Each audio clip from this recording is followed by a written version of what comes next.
जे वडेट्टीवार सरकारवर टीका करते की सरकारच्या चुकीच्या धोरणांमुळे जी स्थिती निर्माण झाली आहे पेट्रोल डिझेलची। असं आहे, आपल्याला सगळ्यांना माहिती आहे जागतिक संकट आहे।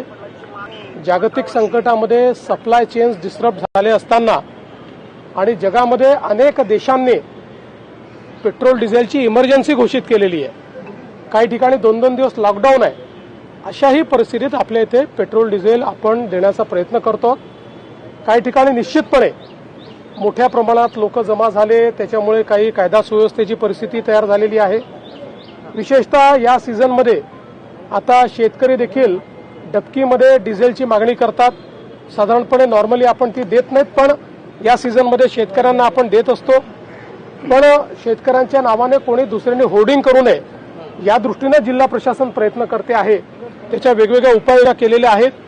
मुळामध्ये साधारणपणे आपण जर बघितलं तर जेवढा कोटा मागील वर्षी आपल्याकडे होता जवळपास तेवढाच कोटा आहे, पण थोडी भीती असल्यामुळे किंवा पुढे मिळेल की नाही भीती असल्यामुळे 20% मागणी वाढली आहे। माझी सर्वांना विनंती आहे की पुरवठ्यावर ताण येईल अशा प्रकारे कोणीही साठेबाजी करू नये। परिस्थिती नियंत्रणात आणण्याचा प्रयत्न चाललेला आहे। सर्व जिल्हाधिकाऱ्यांना सूचना दिलेल्या आहेत। काही पर्टिक्युलर गावांमध्ये काही पर्टिक्युलर ठिकाणी मात्र जास्त हिंसक अशा पद्धतीचे त्या ठिकाणी प्रवृत्ती दिसते आहे।